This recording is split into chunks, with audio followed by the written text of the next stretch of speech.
काय झालं नेमकं तुमचे आणि अभिमन्यू पवारांचे जागेवरून वाद झाले की त्या मराठा समाजाच्या कार्यक्रमात तुम्ही ब्राह्मण आहात पुढे बसू नका कॉन्ट्रोवर्सी होईल असे ते म्हटले म्हणून वाद झाला नेमकं काय तुम्हाला ते काय म्हटलेले होते एक्झॅक्ट व्हर्बॅटिम काय?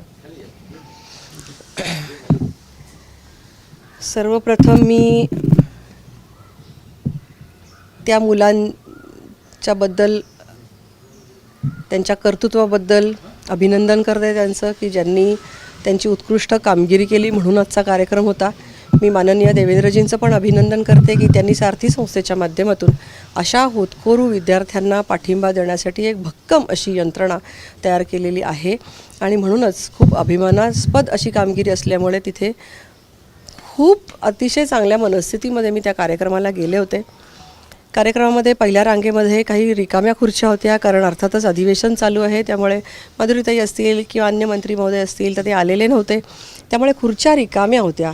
अधिकारी असं म्हणत होते की जर का ह्या खुर्च्या रिकाम्या असतील तर मेधा कुलकर्णींचा प्रोटोकॉल त्याच्यानंतर इमिजिएट आहे कारण खासदार तिथे कोणीच नव्हतं आणि शिवाय माझ्याकडे एक कमिटीचं अध्यक्षपद आहे आणि म्हणून ते मला म्हणत होते की आपण इथे बसा. मी म्हटलं की नरेंद्र पाटील हेही बसू शकतात कारण ते महामंडळाचे अध्यक्ष आहेत म्हणजे ते आमदार आहेत पण महामंडळाचे अध्यक्ष आहेत. अभिमन्यू पवारांना स्वतःला त्या ठिकाणी बसायचं होतं म्हणून त्यांची खूप धावधाव तिकडे चालली होती की मी बसतो.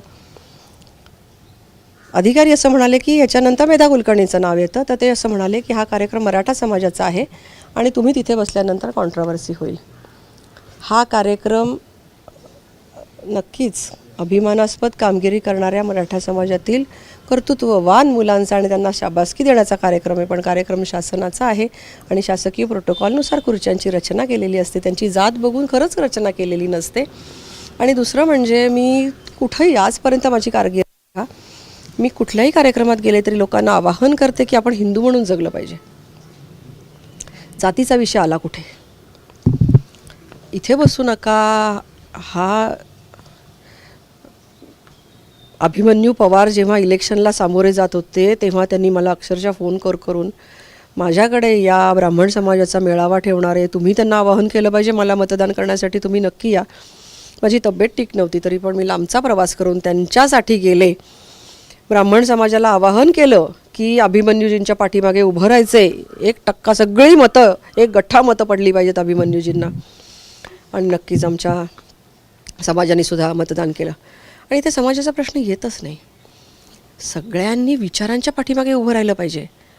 आज देशामध्ये परिस्थिती वेगळी आहे आव्हानं वेगळी आहेत आपले प्रश्न वेगळे आहेत आपल्याला चॅलेंजेस वेगळ्या कुठल्या तरी गोष्टीचे आहेत की ज्याला उत्तर देण्यासाठी हिंदू समाज एकत्र येईल का हा मुद्दा आहे. एकमेकांच्या जाती काढून काय फायदा आहे. कार्यक्रम वेगळा चालला आहे तुम्ही कशावरून बोलताय. मला सफोकेट झालं तिथे मी निघून आले तिथून. मला चुकीचं वाटलं ते. आणि त्याच्या अगोदर कार्यक्रम सुरू होण्याच्या अगोदर माननीय देवेंद्रजी लाऊंजमध्ये आले होते. VIP लाऊंजमध्ये कक्षामध्ये बसले होते. एक समुदाय त्यांना भेटला काही कामानिमित्त म्हणजे अर्थातच गंभीर परिस्थितीतली एक केस होती त्या संदर्भात ते भेटले. मी पण अशीच गंभीर केस घेऊन आले होते ज्यांच्याविषयी ती केस होती जे न्यायासाठी झगडत आहेत ते माझे मराठा समाजातले बांधव होते. त्यांना मी घेऊन गेले होते. अभिमन्यूजी म्हणत होते हे नाही आत येणार ते नाही यांना भेटणार ते नाही तुम्ही आत यांना बोलवू नका. ओ मोहिते तुम्ही यांना आत पाठवू नका. अरे मी पण इथली एक रिस्पॉन्सिबल पदाधिकारी आहे. मी काही लोकांना स्थानिक प्रश्न घेऊन आलेली आहे. देवेंद्रजींना हा विषय माहिती आहे. देवेंद्रजी त्यांच्याशी अतिशय चांगल्या पद्धतीने बोलले न्याय देण्याचं आश्वासन दिलं. तुम्ही कोण ठरवणार आहे अभिमन्यूजी. तुम्ही अजूनही स्वतःला OSD समजता का. तुम्ही मॉनिटर करणार का की देवेंद्रजींनी कोणाशी बोलायचं आणि कोणाचे नाही. तुम्ही इथल्या पोलिसांना मोहिते वगैरे मंडळींना तुम्ही सांगणार का की मेधा कुलकर्णींबरोबर आलेली माणसं आत सोडू नका मी बोलवलेली माणसं आतच सोडा बाकीच्या कोणाला आत सोडू नका हे तुम्ही ठरवणार का. पुण्यात तुम्ही कार्यक्रम करताय आम्ही पण इथले कोणीतरी छोटे कार्यकर्ते का असेना पण आम्ही पण निष्ठावान कार्यकर्ते आहोत ना.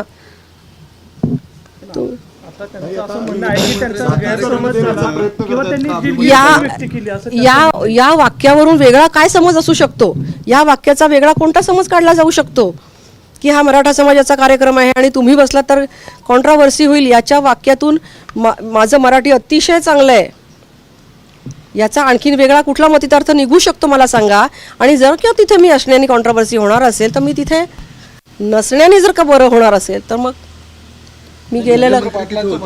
मी ऑडियन्समध्ये पण बसायला तयार आहे by the way.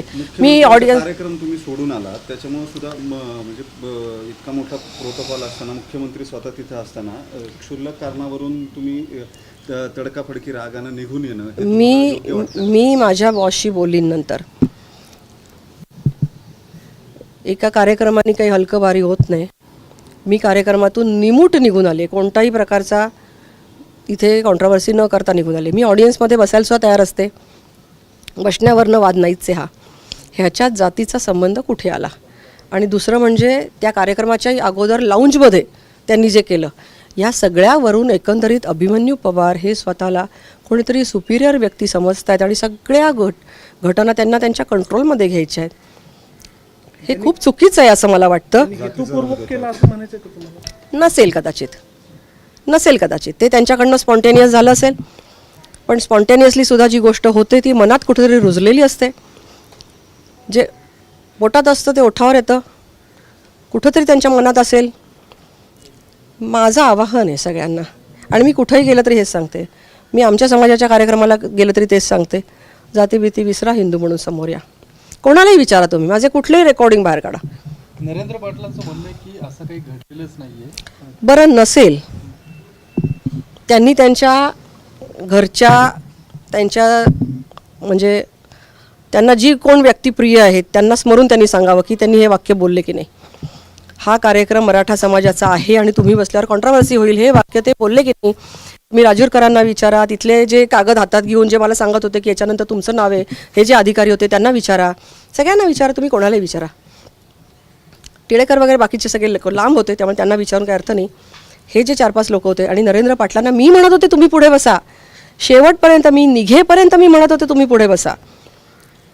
I swear, मी परमेश्वराला साक्षी ठेवून हे सांगते की मी हे जे बोलते ते सत्य बोलते, मी सत्य बोलते. मला याच्यातून काहीही फायदा नको आहे. मी खरंच खूप चांगल्या मनाने गेले होते. माझी मीटिंग चांगली झाली होती देवेंद्रजींशी. त्यांनी आश्वासन दिलं होतं, ते जे डोंगरे वगैरे मंडळी आहेत.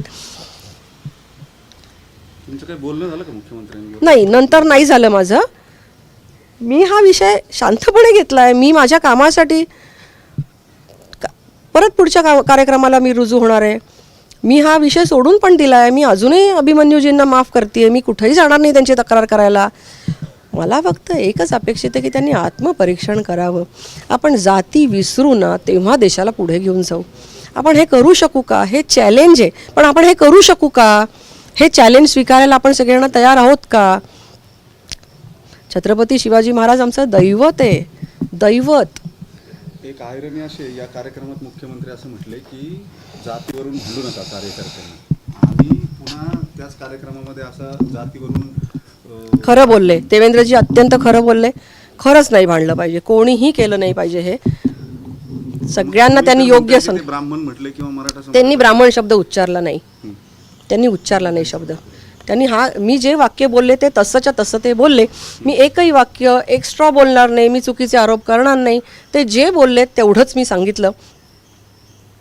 मला असं वाटतं की एवढं मला त्यांना आवाहन करायचं. पहिल्या रंगीमध्ये आमदार सुनील कांबळे देखील बसले होते, परंतु तुम्हालाच बसण्यावरून तिथे तो वाद झाला. तर हा जो प्रोटोकॉल पाळला गेला नाही असं तुम्हाला वाटतं? आणि नाही पाळला गेला तरी मला नाही काही वाईट वाटणार. जो उल्लेख चुकीचा केला ना त्याच्यामुळे मी दुखावले गेले. मला नका बसू. मला नाही बोलवलं तरी मी देवेंद्रजींचा कार्यक्रम पेपरमध्ये वाचून कित्येक वेळेला कार्यक्रमाला गेली आहे. काय सांगू आता मी. नवनवीन घडामोडी पाहण्यासाठी स्टार महाराष्ट्र न्यूजला सबस्क्राईब करा आणि ताज्या बातम्यांचे अपडेट मिळवण्यासाठी बेल आयकॉनला प्रेस करा आणि परिपूर्ण बातमीबरोबर रहा, इतरांपेक्षा एक पाऊल पुढे.